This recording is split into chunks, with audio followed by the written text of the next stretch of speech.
Hello and welcome. My name is Xander. I will be your instructor through this tutorial.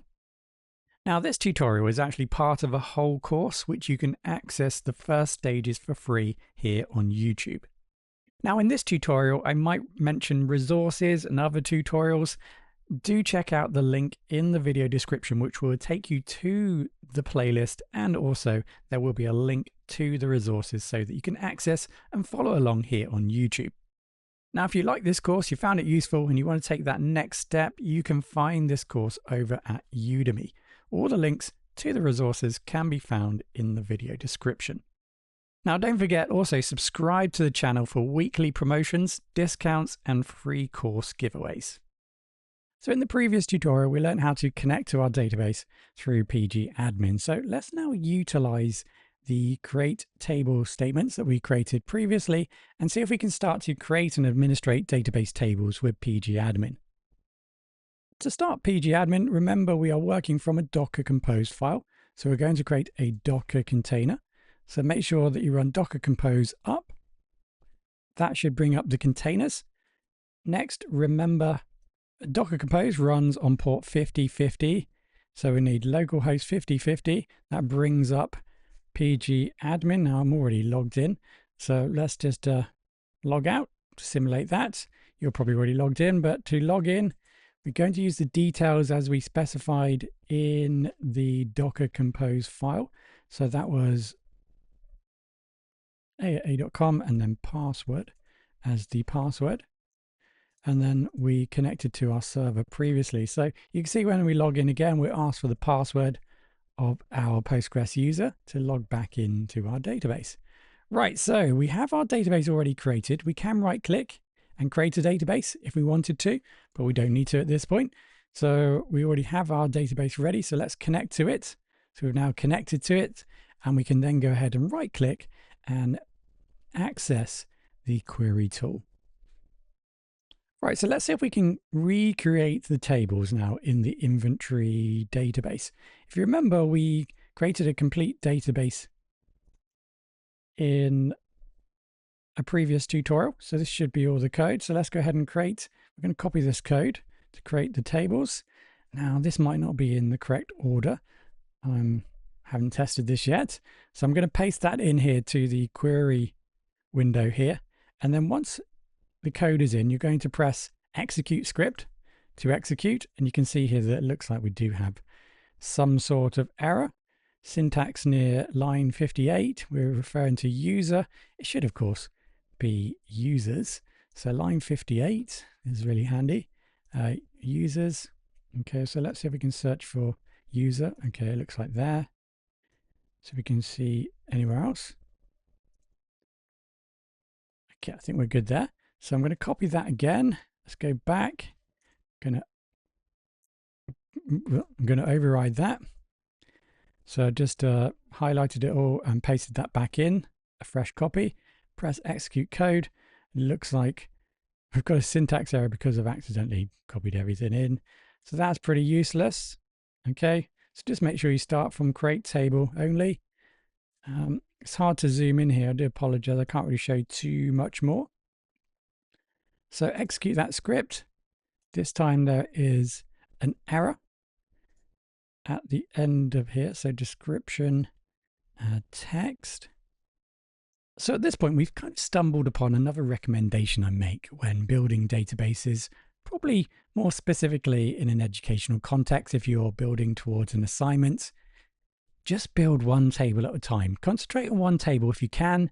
Build the table, test the table if you are doing that, run some queries that you're going to run on that table. Once you're completely happy, then move to the next table. The more tables you try to build in one single instance, the more problems you're going to have, the harder it is going to maintain and actually try to, in this case, maybe complete your assignment. So one table at a time. So let's just follow that approach and then see if we can actually get this working. So I'll just get rid of all that. Let's build this single table. Let's give this a go. And you can see it was successful. The table was created. Happy days. So we now have the category table in place. So let's go ahead and inspect. So we have the inventory database, we're going to find the table in schema and then in tables.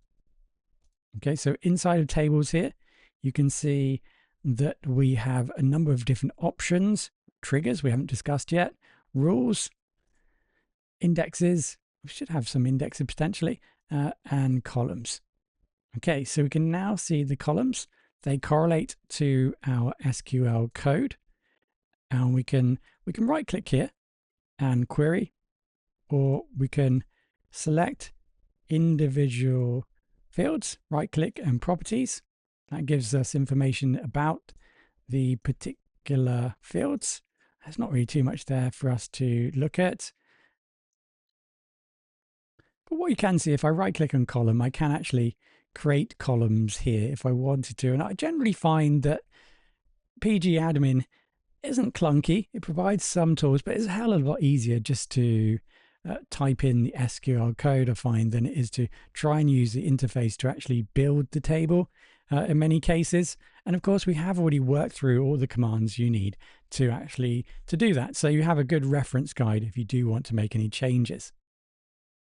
There are other options here. If I right click on category, I can use this scripts option to maybe insert script, and that will then start or build a blank empty insert script as if I was going to insert some data into my database. So these are tools that sometimes can make it quicker for you to create different SQL code that you might want to use to perform different operations.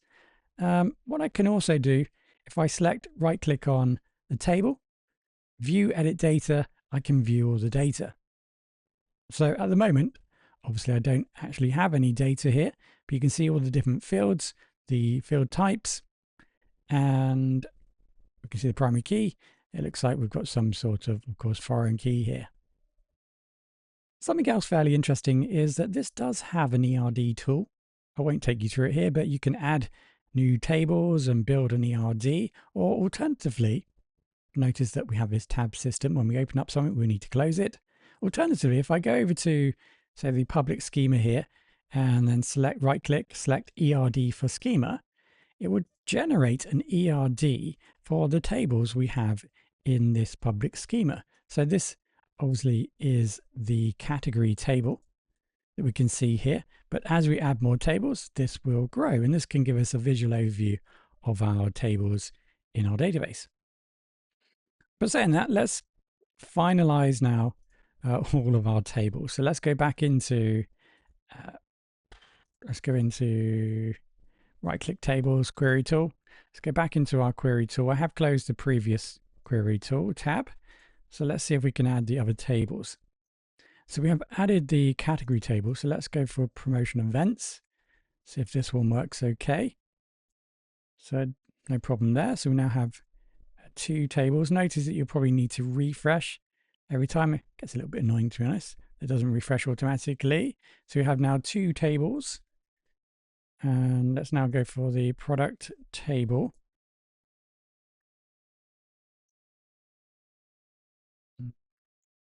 Okay, doesn't look like there's an issue there. So that's the product table completed. I thought there was an issue last time. Yeah, obviously not. Okay, product does not exist. Okay, so here we do have a reference to product somewhere. So products ID. Okay, and promotion event. Okay, so I've updated that code. That's all good. So let's see that. So that's the link table, through table. Stock management products. Okay, so I can capture that before we run that. So I'm just going to run these through. Okay, obviously I'm updating the code here, so you should have the updated code. You shouldn't have any problems. So that's the user table. Let me just refresh there. So you can see our tables are starting to grow. And then I'll do these two tables at once. We do have a syntax error somewhere. Okay, so let's try that again. Okay, line 6.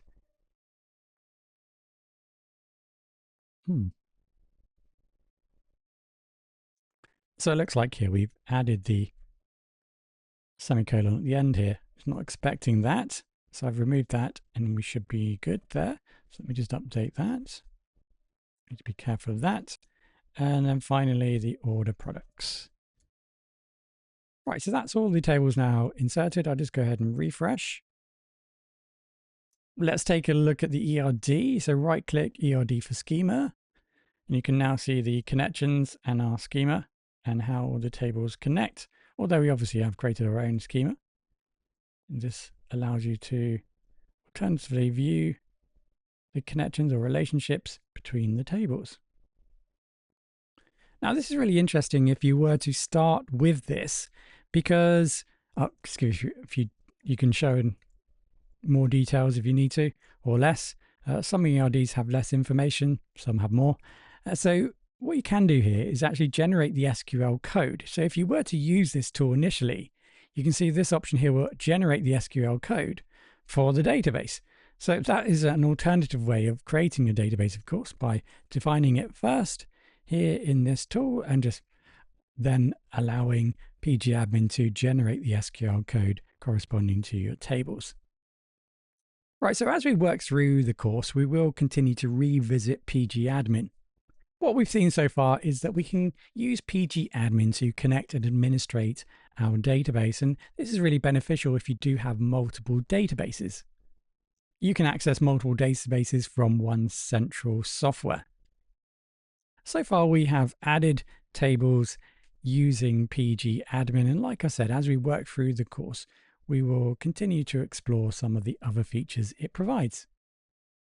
At some point, you may simply prefer to use pgAdmin over Visual Studio Code. I will continue utilizing Visual Studio Code throughout this course as a generic, simple to use platform for us to explore and to execute code.